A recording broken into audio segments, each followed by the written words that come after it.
Round 3. Yeah. Will you be happy when this week is over? It's going to be. It's a tough week. 3 games. Is it 6 days? 6 days against the champions, unbeaten in 66 games. It's tough for a wee club like Motherwell.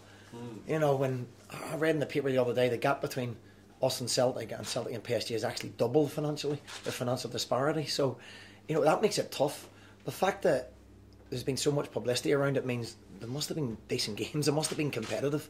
Nobody's really spoke about that. Nobody's really spoke the fact that, we took a point off the champions. We were very unlucky not to get 3 points.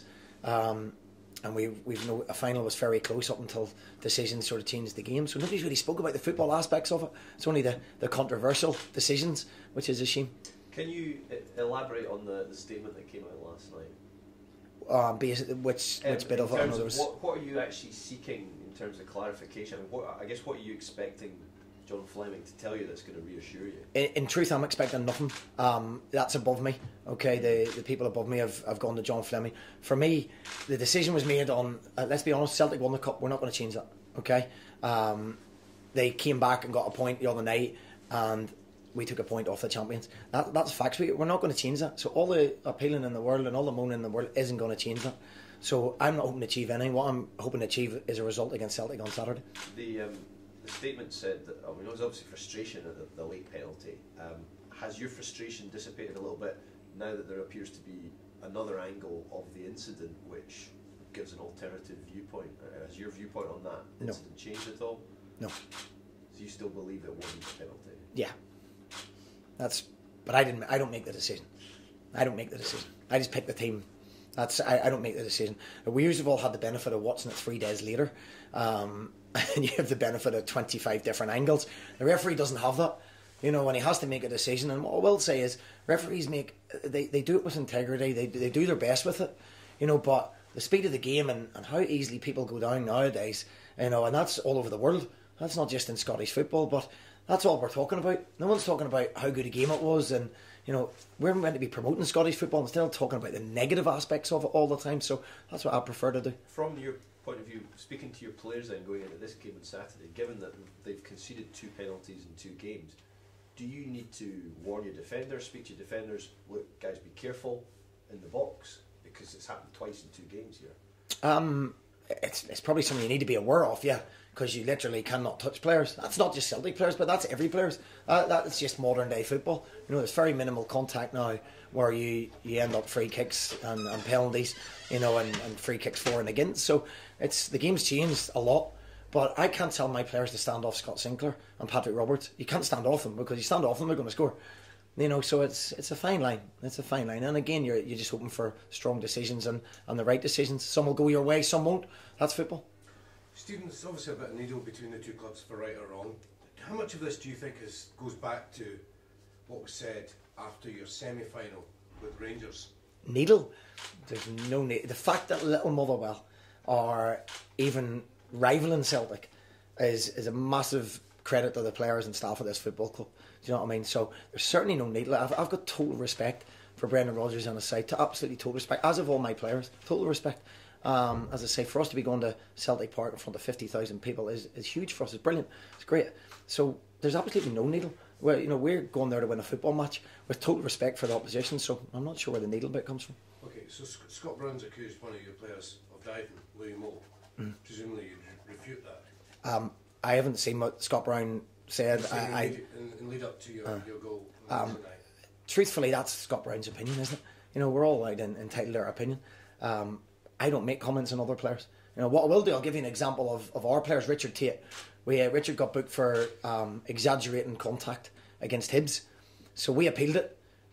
We were able to prove there was clear contact, but we got told that the movement from Richard Tate was exaggerated, and hence why he got a yellow card. So that's what I was led to believe. When it was exaggerated, you get a yellow card.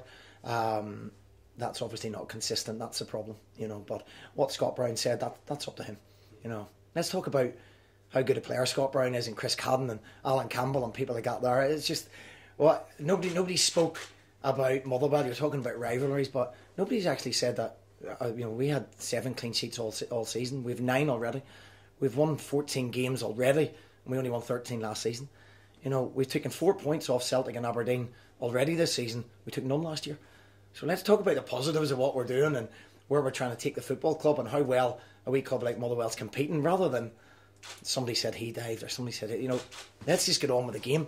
We've got total respect for each other as teams. I've total respect for Brendan Rodgers and his side. But we won't stand off people. We can't.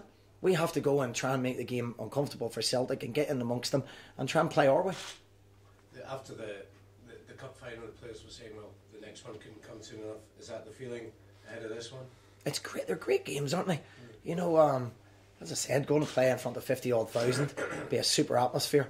It's a great test on it, and make no mistake, with our resources and our squad and pool of players, it will be a massive test. I'm sure Brendan will shuffle his pack as well, and he's probably a lot more options than myself. But we're looking forward to it. We can't wait. I could think easier fixtures, but we can't wait for it. Really looking forward to it. Can I just go back to, I know you said the statement was above the decision to put the statement was made above you, but presumably you support it, and I'm just trying to get to, you said you expect nothing to come out of this. What was the purpose of the statement? I personally, I don't think anything will come out of it. How will it? You're not suddenly going to start the final from 55 minutes again. I can't imagine that's going to happen. Celtic got a point the other night, and that's why they're 66 games unbeaten. So it's not going to change anything. But as I say, people above me have want clarification of decisions. And I know they've spoke to them, and I'm sure I'll hear the outcome of that there. But the reality is, it's not going to change anything. Sure. And there have been claims from Scott Brown that the players have been pelted with objects. What's your take on that? I totally condemn it.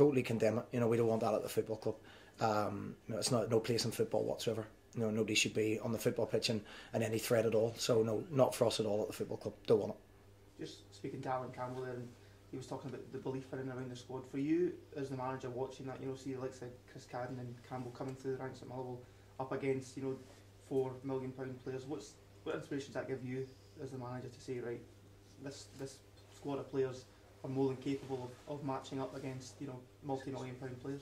Definitely, and I think there has to be a huge amount of credit given to our young boys.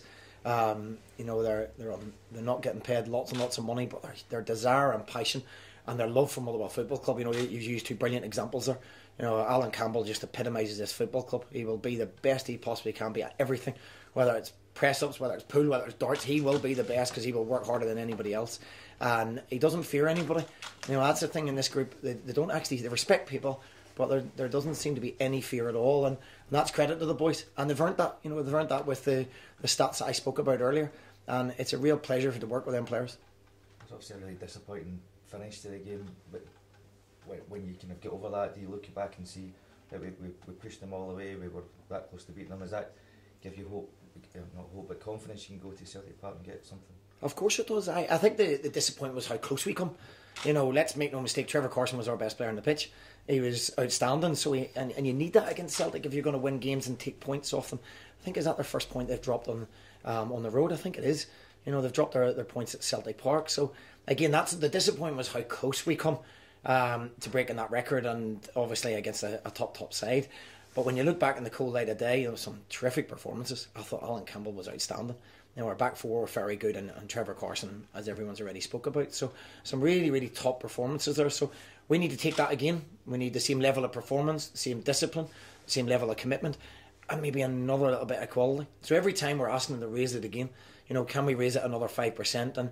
And they like that challenge, our boys. So I have to look at a team that I think can affect Celtic, a team that can try and win the game, because we never go into games and not try and win it. We do come out and we do try. Sometimes we do leave ourselves a little bit open, and against Celtic, it's dangerous at times. But we've done okay so far, and we'll work again today to make sure we're prepared. Are you enjoying the tactical challenge of coming up against Brendan Rodgers 3 times in a week? Obviously, having to sit and guess each other and make changes. It's impossible to second guess what Celtic are going to put out. And Johnny Hayes wasn't even stripped the other night. They got players like that not even stripped. So it's a difficult one to judge. So what I try and do is really focus on us, really focus on our good attributes and our strengths and our organisation. And if we're prepared, then we'll be prepared for whatever system they put out. And on the day, you need 14 players to play at the top of their game to get something. Any team news, MD? Everybody's fit, yeah. It's amazing everybody's fit, yeah. It's great. So selection headaches, but what we do, we'll have a wee look in training today and see where they are fitness-wise and legs-wise. A lot of effort put into the last 2 games, but we're asking them for another big push again on Saturday, and hopefully the fans will come out and back up. Just a general question, these sort of fixtures, how much can they set up the lads for the season, the disappointment, decisions, controversy, etc., all the rest of it, how much can that kind of help the players as they look for through the campaign? Yeah, well, I think if you play against Celtic twice, you know, and there wasn't a lot in the first half, as we all would agree, although they dominated possession, as they always do. And the other night, you know, we were minutes from getting 3 points. I think they take a lot of belief. You know, it really sets them up, and they, you know, when there's little doubts, because that's the first time we've actually played Celtic this season on the Sunday. So they've now got a real belief within the squad, but they want more. You know, and I've said to them, don't be happy with that. Don't let your season fizzle out. This is the start of our season, and we need to kick on from here. So that's exactly what we're trying to do.